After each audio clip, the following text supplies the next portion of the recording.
परवा पहाटे पुणे येथील विमाननगर भागात एका अल्पवयीन मुलांकडून भरधाव वेगाने मद्यप्राशन करून गाडी चालवण्यात आली व त्यामध्ये दोन निष्पाप तरुण व तरुणी यांना आपला प्राण गमवावा लागला।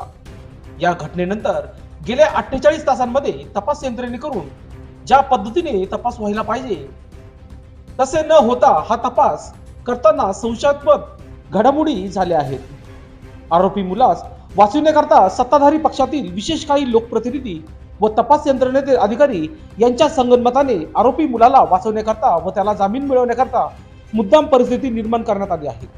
पुण्यातील पबमध्ये अल्पवयीन मुलाला मद्यप्राशन करून देण्यापासून तर त्या मुलाला जामीन मिळेपर्यंत सर्व यंत्रणा स्वतः करत होती, तीच मुळात संशयास्पद होती। तक्रारीमध्ये बदल, रक्त तपासणी रिपोर्टमध्ये बदल अशा विविध घडामोडी संशयास्पद या प्रकरणात करण्यात आल्या आहेत। या अपघातामध्ये दोन होतकरू तरुण व तरुणी यांचा मृत्यू झाला असून त्यांच्या परिवारावर दुःखाचा डोंगर कोसळलेला असताना ज्या पद्धतीने प्रकरण हाताळण्यात आलं त्याबाबत महाराष्ट्रामध्ये असंतोष निर्माण झालेला आहे।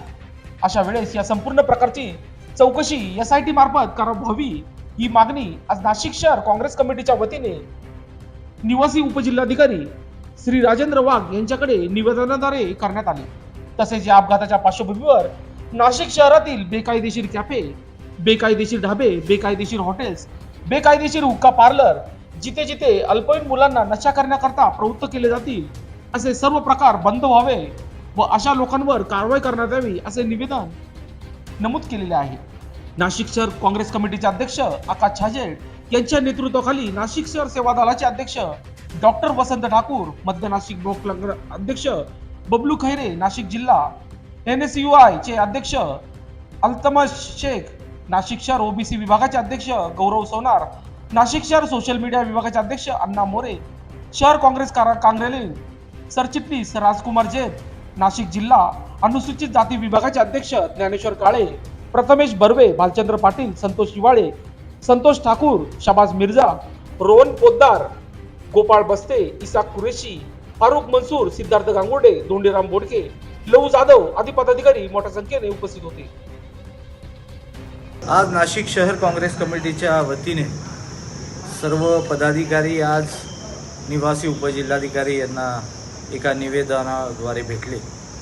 काल ज्या पद्धतीने पुणे येथील विमाननगर भागामध्ये जो अपघात झाला आणि त्या अपघातामध्ये दोन निष्पाप तरुण आणि एक तरुणी यांचा खेदजनक मृत्यू झाला।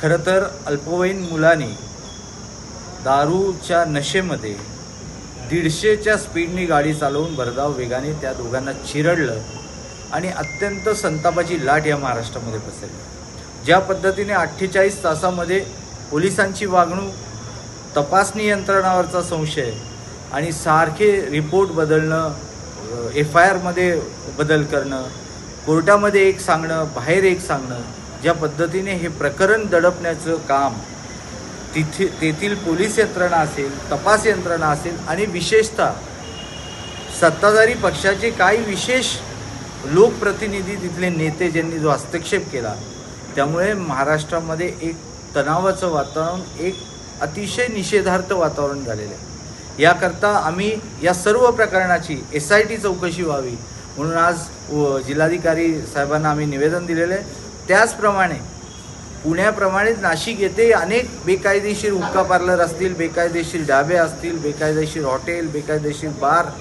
जिथे या अल्पवयीन मुलांना नशा करण्याची परवानगी दिली जाते, अशा सर्व ढाबे, हॉटेल, बार, कॅफे यांच्यावर त्वरित कारवाई करावी आणि ते उद्ध्वस्त करावे म्हणून आज निवेदन दिले। लोकशास्त्र न्यूजसाठी बंटी आढाव, नाशिक।